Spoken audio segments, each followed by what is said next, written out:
Entah bagaimana, ada ide di kepala Bosman sejak pandemi di tahun 2020. Dikuatkan lagi dengan informasi Rusia menyerang Ukraina di awal tahun 2022. Lalu banyaknya penembakan dan masalah dalam negeri di Amerika yang makin brutal di tahun 2022 ini juga. Ditambah ketegangan di Selat Taiwan di pertengahan tahun 2022, semua ini menjadi tanda kode keras bahwa Indonesia harusnya sudah melakukan pengkajian ulang tentang rencana besar bernegara Indonesia untuk 25 tahun ke depan.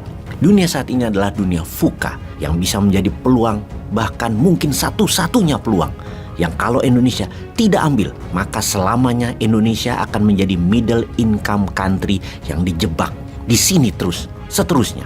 Middle income trap country adalah strategi negara asing untuk tidak membuat sebuah negara yang kaya sumber daya alamnya menjadi tidak bisa tumbuh. Tidak miskin, pastinya tidak kaya untuk jangka panjang.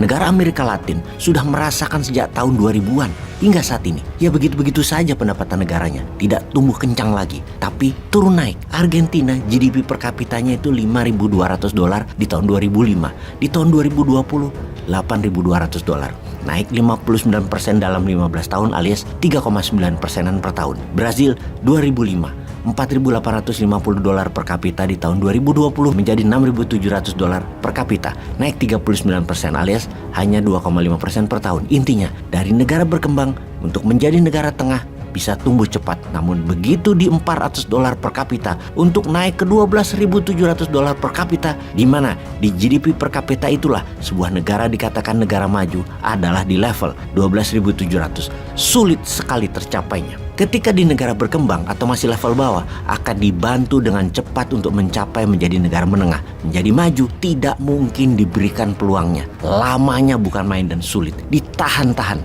Makanya pemimpin dan rencana bernegaranya harus game changing. Itulah yang harus Indonesia lakukan. Kita saat ini dijebak di 4.000-an sampai 10.000-an per kapitanya. Diusahakan selamanya. Dijebaknya dengan dua hal. Tidak boleh jadi negara produsen atau penghasil sesuatu yang dibutuhkan ke level dunia, dan selalu harus berhutang pada negara besar, terutama hutang dolar. Karena syarat untuk menjadi negara maju ya cuma dua, dan keduanya tidak boleh dimiliki negara yang sedang di-trap, terutama sampai sumber daya alamnya habis. Syarat pertama untuk menjadi negara maju adalah tidak berhutang pada mata uang negara lain, dan produksi meningkat sejajar dengan uang beredar. Di Indonesia levelnya adalah tingkatkan produksi dalam negeri 3,5 kali lipat dari kapasitas produksi saat ini. Kalau Indonesia mau berdikari, produksi pangan, bahan baku industri, bahan setengah jadi, bahan jadi, finish produk, ketahanan pangan, ketahanan energi, dan lain sebagainya harus dibangun. Ingat, syarat menjadi negara maju yang kedua adalah jadi negara produsen. Dan kalau Indonesia jadi negara produsen, bisa kalah itu Tiongkok dan Amerika. Karena itu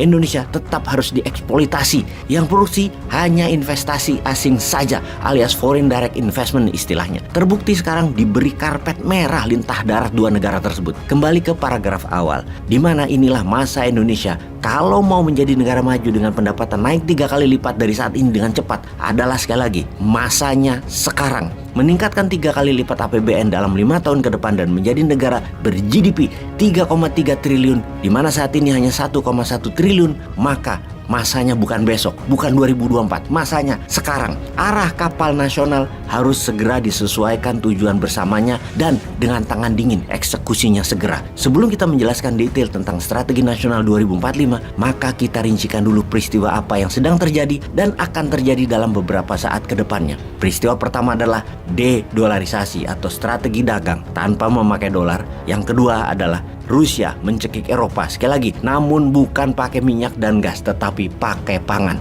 Kedua langkah ini adalah program melawan hegemoni Amerika dan Barat yang terbukti tidak membuat kaya dunia, tapi malah feed the ego pihak Barat, hanya memuasi nafsu pihak Barat, bukan makin membuat mereka sadar akan masalah kemanusiaan, namun malah mengeksploitasi manusia dan negara lain. Makanya Rusia adalah musuh hegemoni Barat. Kunci utamanya adalah melawan dengan menyetop pemuas ego pihak Barat. Kita perdalam topik pertama. Kita semua tahu sejak tahun 1971 dolar dipakai untuk transaksi minyak Saudi, dan sejak saat itu multiplikasinya melebar karena semua negara butuh minyak, maka mereka butuh dolar. Hingga mencapai puncaknya dipakai sekitar 90% transaksi di dunia ini di tahun 2010-2015. Saat ini di mana sejak tahun 2022 pemakaian dolar drastis turun hingga 17% 70%-nya saja dalam transaksi antar negara. Sebuah penurunan yang sangat drastis terjadi dalam 7 tahun terakhir, terutama 8 bulan terakhir. Penyebab utamanya sejak tahun 2015 adalah peran yuan Tiongkok dan sekarang peran rubel Rusia. Kita semua tahu jika Indonesia membeli barang dari Thailand atau menjual barang ke Vietnam,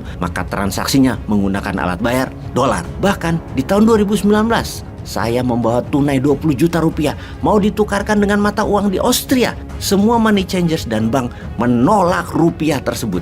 Mereka bertanya, ada dolar Amerika atau dolar Singapura? Gila, rupiah nggak dianggap, bahkan nggak dikenal. Jadi, dolar adalah transaksi mata uang utama. Karena ujung-ujung dari dolar yang Indonesia punya dan harus punya adalah untuk membayar hutang dolar dan untuk membeli BBM. Ini sekali lagi, karena sistem keuangan Indonesia masih pakai utang asing terutama dolar dan tidak independen energi, tidak independen pangan, tidak independen pupuk, tidak independen kesehatan, dan banyak lagi Indonesia yang tidak independen. Kita harusnya mulai mencontoh Rusia dan Yuan, di mana keduanya dulu bertransaksi pakai dolar, namun sekarang dedolarisasi, memakai mata uang negaranya masing-masing. Transaksi Gazprom yang dibeli oleh Tiongkok pakai rubel dan yuan dibagi 50-50 split. Kontrak gas Tiongkok dan Rusia sejumlah 15 juta kubik meter di tahun 2019 yang akan dideliver tahun ini semua sudah dedolarisasi. Pakai rubel kalau Tiongkok beli, pakai yuan kalau Rusia beli barang Tiongkok. Kadang bayar gasnya bisa juga 50 rubel, 50%-nya yuan yang nanti digunakan Rusia untuk beli barang Tiongkok. Pakai yuan dan separuh rubel. Jadi apa pengaruh buat Rusia dan Tiongkok? Menggunakan dolar artinya membiarkan Amerika mendominasi negara mereka. Membuat Amerika bisa mempengaruhi jalannya sebuah negara karena terborgol dolar. Amerika bisa memberi sanksi ekonomi, membekukan transaksi dolar dengan SWIFT-nya, bisa mengendalikan peredaran uang dengan economic tightening, dan ini mengganggu keamanan sebuah negara berdaulat. Dengan dedolarisasi, sebuah negara bisa mengatasi kendali Amerika di negara masing-masing tersebut. Menariknya adalah Rusia sudah melakukan ini sejak tahun 2014. Fakta data adalah 90% transaksi di negara-negara BRIC, yaitu Brazil, Rusia, India, dan Cina, sesama mereka dulu pakai dolar. Namun sekarang kurang dari 10% saja transaksi pakai dolar di antara 4 negara tersebut pakai uang masing-masing. Oke sahabat, semoga informasi singkat ini bisa menjadi bahan pemikiran bernegara ke depannya. Stop hutang dengan bergantung memakai mata uang asing. Hutang pakai rupiah saja, pakai mata uang negara sendiri saja. Itu saja simpelnya. Itu kalau bangga dengan rupiah loh. Karena itu kita heran, berani ngutang mata uang asing, kenapa nggak berani berhutang pada mata uang rupiah sih?